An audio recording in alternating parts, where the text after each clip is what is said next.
Bomb বানাতে গিয়ে বোমে বিস্ফোরণে মৃত্যু হয় 3 জনের, গুরুতর জখম আরও 2 জন। মুর্শিদাবাদের সাগরপাড়া এলাকায় গভীর রাতে ঘরের ভেতরে বোমা বানাতে গিয়ে মৃত্যু হয় 3 জনের, গুরুতর জখম আরও 2 জন। মুর্শিদাবাদের জলঙ্গির সাগরপাড়ার সাহেবনগর পঞ্চায়েতের খায়েরতলা গ্রামের ঘটনা।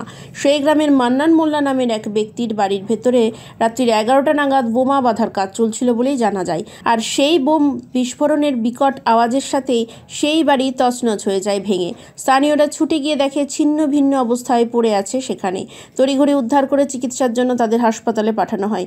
যে 3 জনের মৃত্যু হয়েছে তাদের নাম মামুন মোল্লা, মোস্তাকিন মণ্ডল এবং শাকিরুল সরকার। সেই 3 জনের বাড়ি সাগরপাড়া থানার খাহেরতলা এলাকায় বলেই জানা যায়। ঘটনার খবর পেয়ে তড়িঘড়ি ঘটনাস্থলে পৌঁছায় সাগরপাড়া থানার পুলিশ। জায়গাটিকে এসে এই পুলিশ ঘিরে ফেলে। পুরো ঘটনার তদন্ত শুরু করেছে সাগরপাড়া থানার পুলিশ।